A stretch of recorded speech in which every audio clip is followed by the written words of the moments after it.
Bem-vindos ao podcast Que Mulher é Essa? Um espaço onde o Politécnico de Setúbal dá a conhecer os percursos profissionais e de vida de algumas das suas diplomadas, docentes e investigadoras. A pretexto de mais um dia 8 de março, damos voz ao talento feminino que aqui se formou e moldou, entre salas de aulas, corredores e laboratórios, e se fez ao mundo nas suas múltiplas formas, contribuindo para os vários setores da vida em sociedade. Olá, eu sou a Carla Ferreira e hoje estou à conversa com Ana Silva, investigadora e cientista. Licenciada em Engenharia Civil pela Escola Superior de Tecnologia do Barreiro, identificou desde cedo uma vocação clara para fazer perguntas e encontrar soluções. Rumou depois para o Instituto Superior Técnico, onde fez mestrado e doutoramento e se estabeleceu como investigadora. Cientista de vários interesses, que o Politécnico de Setúbal já distinguiu em 2021 com o Prémio Carreira Alumni IPS, esteve envolvida num projeto para a reabilitação dos estuques decorativos do Real Alcazar de Sevilha e colabora atualmente com o MIT, nos Estados Unidos, num estudo sobre reabilitação térmica e pobreza energética. Em curso tem também projetos no Chile, sobre pavimentos em aeroportos militares, e na Noruega, em torno da manutenção de condutas de gás numa petrolífera. É notório o seu gosto por trabalhar em equipas multidisciplinares e multiculturais e não esconde que, apesar de toda a realização profissional, é na maternidade que está focada em primeiro lugar. Bem-vinda, Ana. Obrigada por estar connosco. Obrigada pelo convite. A engenharia civil foi um caminho óbvio para si, uma vocação? Tenho de confessar que não. Ou seja, eu durante a minha escola secundária eu segui desporto, depois entretanto tive uma lesão e também creio que ao longo dos 3 anos, 10º, 11º, 12º, percebi que talvez não fosse esse o caminho. Depois ponderei ir para a fisioterapia e acabei por escolher engenharia civil. Eu acho que havia um bichinho qualquer desde o 10º ano, mas não consigo perceber muito bem porque é que escolhi engenharia civil ou o que é que me levou a ter engenharia civil, mas lembro-me que foi essa a escolha no 12º ano. Eu recordo-me que eu na altura tinha entrado para o Instituto Superior Técnico para Engenharia de Multimédia, mas acabei por optar por seguir Engenharia Civil já em segunda fase.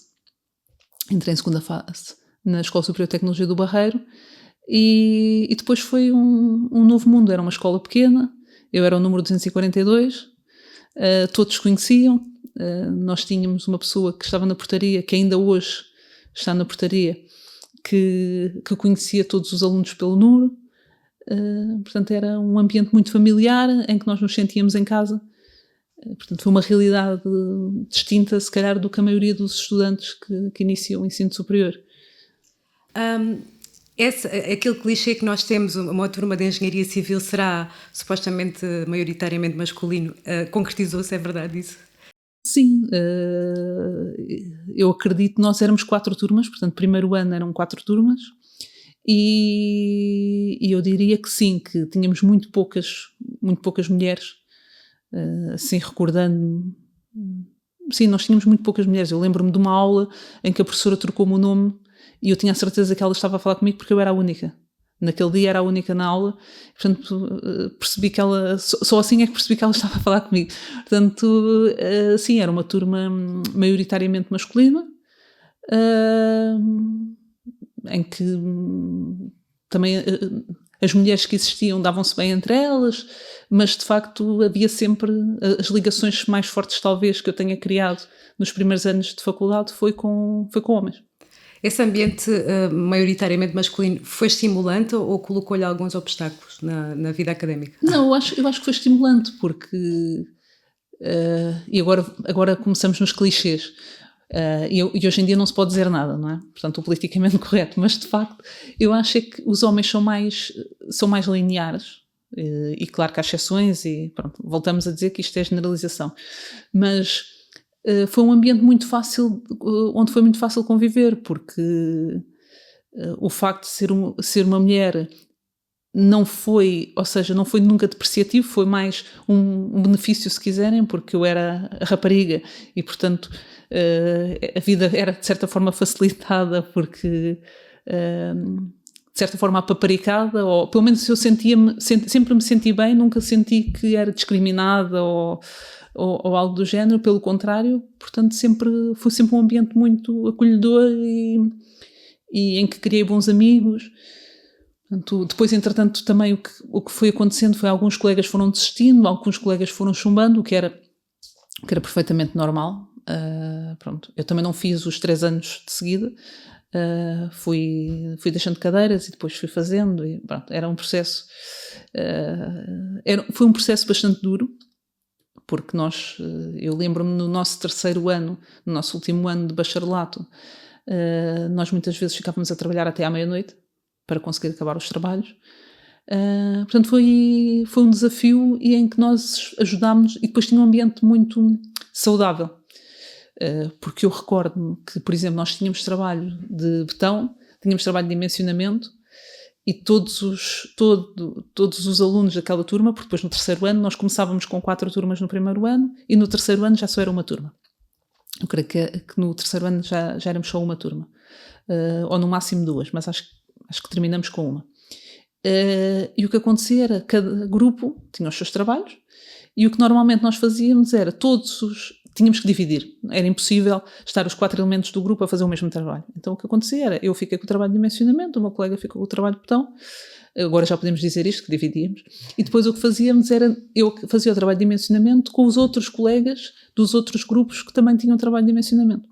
Portanto, havia uma certa, nunca senti competição negativa, não, nós ajudávamos-nos mutuamente. Se um descobria um erro no trabalho, avisava os outros, olha, estamos a fazer isto mal, e portanto acabava por ser um ambiente muito, lá está, era um ambiente familiar. Nós conhecíamos os funcionários, nós conhecíamos os professores conheciam os alunos pelo nome, havia uma... Chegou a comentar comigo que a Escola Superior de Tecnologia de Barreiro, que saiu da Escola Superior de Tecnologia de Barreiro, mas que a escola não saiu de si. Portanto, foi marcante esse período. Sim, porque lá está, porque nós fazíamos parte da escola, era um ambiente familiar. Depois nós tivemos essa sorte, nós assistimos à construção da escola nova. Lembro-me de nós fazermos visitas à escola nova, lembro-me de nós, por exemplo, ensaiarmos uma viga da escola nova no laboratório. Por isso havia assistimos à criação da escola nova. Depois eu acabei, enfim, depois houve a transição de Bolonha e eu acabei por ir para o Instituto Superior Técnico, mas depois voltei à escola como docente. Portanto, houve sempre ligação à escola e continuo a ter bons amigos na escola. E creio que, apesar de agora a Escola Superior de Tecnologia do Barreiro ter uma dimensão maior, que o ambiente é o mesmo, ou seja, e mesmo pessoas que às vezes vêm de fora. Eu tenho um colega que depois acabou por dar aulas, e em que eu lhe disse, finalmente vais saber o que é um ambiente onde és bem tratado, onde há um... Eu não sei, eu não consigo explicar muito bem, mas o que eu sinto é isso, ou seja, é um ambiente que não é tão comum em universidades maiores ou de maior dimensão, em que nós temos 100 alunos por semestre, em que acaba por ser impossível. Por exemplo, no Instituto Superior Técnico eu já dei uma disciplina em que temos 4 turmas e temos mais de 100 alunos. Acaba por ser mais complicado de conhecer o aluno pelo nome, mesmo que se queira e que se tente, e nós normalmente temos as fotografias e tentamos interagir com eles pelo nome. A dimensão é distinta e isso depois também tem impacto nos alunos.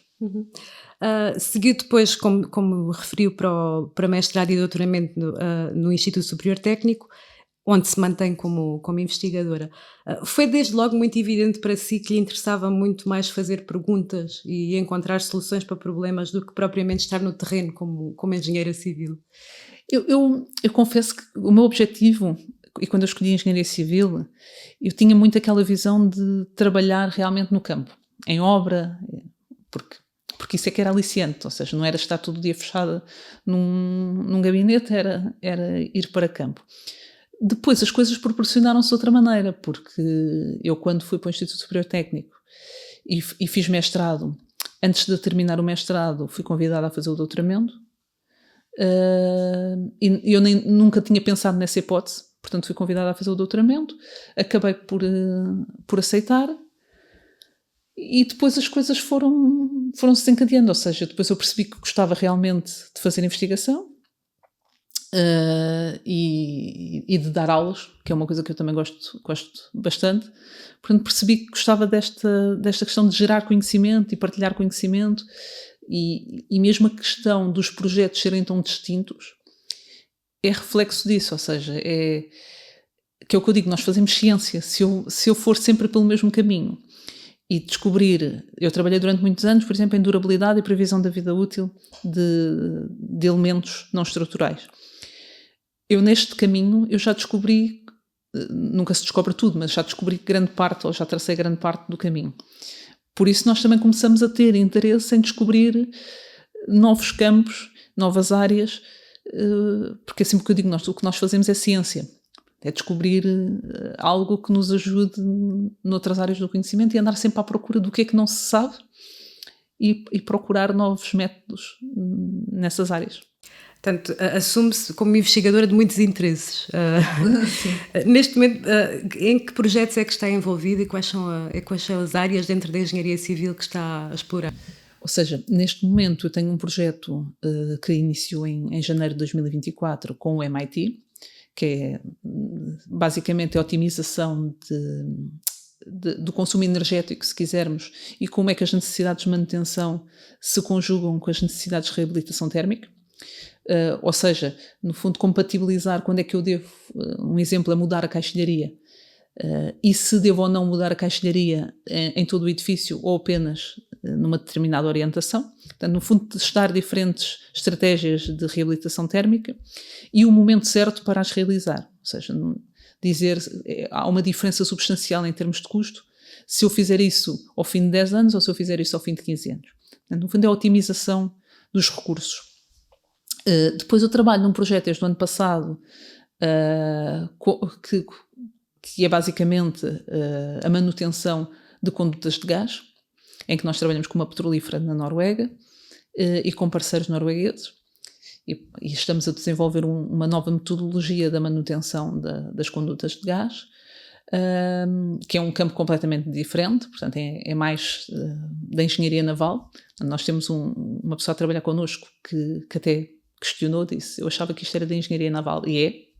Portanto, nós entramos... Há muitas coisas na ciência que se descobrem por pessoas que vêm de fora. Até creio que há um livro sobre isso, que é sobre como os grandes feitos da ciência ou como as grandes descobertas são feitas por uma pessoa que supostamente não era do ramo. Talvez o fator de distância ajuda exatamente, a perceber. Porque nós trazemos, e isso foi algo que cativou a petrolífera, ou seja, nós trazemos uma nova perspectiva sobre o problema, em que alguém que é da engenharia naval vê o problema de outra forma. E tenho um projeto no Chile, em que o projeto no Chile é sobre, no fundo, previsão da vida útil de pavimentos em aeroportos militares, em que nós temos diferentes aeroportos no Chile com diferentes características, e neste momento nós estamos a trabalhar particularmente num em Concón, que é na zona de Valparaíso, e portanto o que nós fazemos é o levantamento com drone de imagens do pavimento e fazemos um modelo para prever a degradação dos pavimentos. E em setembro vou iniciar um projeto europeu, um Horizon, em que participo com uma colega, a Maria Paula Mendes, que é sobre um tema completamente distinto, naquele caso sobre sobreiros. Portanto, no fundo, eu vou colaborando em várias áreas com o conhecimento que eu tenho basicamente em modelação de dados e no uso de ferramentas computacionais para definir padrões de comportamento. Portanto, ou padrões de degradação, ou padrões de crescimento, algo desse género. Portanto, para além da variedade de interesse em termos de objeto de estudo, a Ana também percebe-se que tem gosto em trabalhar em equipas multiculturais e multidisciplinares. O que é que há de mais estimulante nesta experiência? Eu confesso que eu adoro viajar. Portanto, acaba por... Isso já demonstra o quanto eu gosto de novas culturas e de conhecer pessoas e de falar. E as equipas multiculturais é muito interessante porque nós conseguimos conhecer novas realidades. Isso é algo, por exemplo, nas idas ao Chile, nós conhecemos muito bem o Chile eu adoro o Chile. Acabamos por conhecer, por exemplo, eu estive o mês inteiro de janeiro no Chile, depois acabei por ir à Argentina, depois nós acabamos por conhecer o que se passa na América Latina, porque há muitas coisas que nós acabamos por não ter acesso, de notícias, de informação. Portanto, acabamos por conhecer as histórias, os costumes dos colegas. Os colegas depois acabam por ter uma série de histórias para contar também das suas próprias experiências, dos sítios onde já trabalharam, a própria forma de estar e certos preconceitos que nós às vezes temos, porque, por exemplo, nós no Instituto Superior Técnico já tivemos em simultâneo 2 colegas, que um era iraniano e o outro era iraquiano, um era xiita e o outro era sunita, e em que os dois se deram perfeitamente bem e são amigos. Portanto, é interessante toda esta interação, nós percebermos na realidade como é que as coisas funcionam nos países de origem, as suas culturas, porque nem sempre aquilo que as notícias nos transmitem são 100% realistas, ou lá está. A generalização é sempre perigosa, não é? Porque existem pessoas de todos os tipos, em todos os lados. Portanto, é interessante sempre perceber... Portanto, há aí um enriquecimento pessoal, para além do enriquecimento profissional e na área da ciência, não é? Sim, sim, porque todos eles trazem novas abordagens e nos ensinam, todos eles nos ensinam novas perspectivas também sobre as coisas, novos pontos de vista. É muito interessante. Passando aqui para a parte mais pessoal, a Ana, antes de se definir como investigadora, define-se como mãe de uma menina de 4 anos. Eu perguntava-lhe que ajustes é que teve que fazer na sua carreira para dar realmente prioridade à maternidade. Foi complicado, porque foi uma decisão, portanto, foi uma filha muito desejada, decidimos que aquele era o momento certo, seja lá o que isso for, não é? Porque eu não sei se existe um momento certo para ter filhos. Portanto, nós decidimos que aquele era o momento certo. Tive a minha filha. Durante o período de licença acabei por trabalhar. Lembro-me de estar às 4 da manhã a rever artigos, ao mesmo tempo que tirava leite para amamentar a minha filha. Portanto, foi um processo bastante duro, o início. Depois eu fui trabalhar um mês e no mês seguinte ficámos fechados em casa pela Covid. Portanto, nós passámos praticamente 2 anos em casa, os dois a trabalhar com ela. Portanto, foi desafiante. Muitas vezes tinha que me levantar às 5 da manhã, trabalhar até às 10 e depois vinha o meu marido trabalhar e pronto, fazíamos turnos. Isso foi desafiante. E depois há uma coisa que é inegável, que é, e que foi algo com que eu aprendi a lidar com isso, que é, nós perdemos competitividade. E isso não vale a pena negar ou dizer que é mentira, porque não é. Ou nós delegamos a nossa filha em alguém, e eu não estou a fazer nenhum juízo de valor, ou se nós quisermos ter uma postura mais próxima, não sei se mais próxima é justo, mas se nós quisermos estar mais presentes na vida dos nossos filhos, nós perdemos naturalmente competitividade, porque é o que eu digo. Hoje em dia, eu quando era casada e estávamos os dois sozinhos, muitas vezes o que acontecia era, nós estávamos no trabalho às 8 da manhã e saímos do trabalho às 8 da noite. Isso acontecia muitas vezes e às vezes até mais tarde. E pronto, éramos altamente competitivos. Assim que ela nasceu, existe uma prioridade, que é, chega às 4 da tarde, eu tenho que ir buscar à escola. Portanto, logo aí, há um período de tempo em que eu não estou a produzir. E em que eu depois, ela anda na escola em Lisboa, portanto eu vou buscá-la, tenho de trazer nós moramos na Margem Sul, portanto vamos para casa e brincamos com ela. Às vezes, depois de jantar ou à noite, eu ainda faço mais qualquer coisa.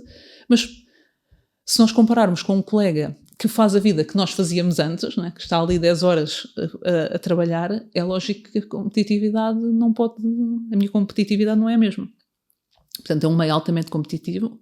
Depois, o que acontece é que quando existe algum contrato, quando existe alguma bolsa ou algo, eu compito com homens ou com outros colegas Dizer os homens também não é muito justo, porque há homens que também têm estas responsabilidades e que também têm que sair mais cedo. Mas, no fundo, nós estamos a competir entre colegas que têm realidades distintas e que alguns conseguem, de facto, trabalhar 10 ou 12 horas por dia. Que é isso que se pede no meio científico. Sim. Sim. Portanto, não é um meio que seja flexível a este tipo de necessidades. O problema da elevada competitividade e do facto de os projetos, a probabilidade de nós termos um projeto ser muito baixa. Porque, por exemplo, a FCT tem um emprego científico, o estímulo ao emprego científico, em que a probabilidade de nós conseguirmos, às vezes, é 8%. Portanto, nós estamos a competir com pessoas muito boas, que às vezes têm uma equipa, que tem um grupo de trabalho por trás, ou pessoas que trabalham 10 ou 12 horas por dia. Portanto, o que eu fui sentindo foi, porque eu já fui essa pessoa que trabalha 12 horas por dia, e fins de semana, e o que seja. Portanto, é natural que eu não consiga competir com alguém que está a produzir a esta velocidade. Eu trabalho menos horas, portanto tenho que assumir que não consigo produzir tanto. E é algo com o qual eu aprendi a lidar. Ou seja, isto é um processo, foi um processo, porque se associa à maternidade, que já é um processo complexo, com esta noção de tenho que assumir, é assim. E portanto, o que eu faço atualmente é fazer o meu melhor e tento chegar. Porque, como uma amiga chilena diz, a única pessoa que se vai lembrar das horas extra que eu faço é a minha filha. Ninguém na investigação quer saber se eu trabalho 10 horas ou 12 ou 20. A única pessoa que no futuro se vai lembrar é ela. Portanto, neste momento, a única pessoa a quem eu não posso falhar é ela. Tudo o resto tenho que aprender a lidar e assumo que isso possa condicionar o futuro da investigação. Ana, muito obrigada. Acho que foi uma ótima forma de terminarmos esta conversa. Obrigada. Obrigadíssimo por ter vindo. Obrigada. Fechamos assim o episódio de hoje do podcast Que Mulher é Essa? Uma produção da Divisão de Comunicação e Relações Exteriores do Politécnico de Setúbal, com entrevista e textos de Carla Ferreira, sonoplastia de Fernanda Pereira, imagem de Filipe Moura e genérico de A Garota Não. Mas a preta não entra, a baixa não entra, não. A velha não entra, a torta não entra, não. Quanto talento gasto em vão. Quanto talento gasto em vão.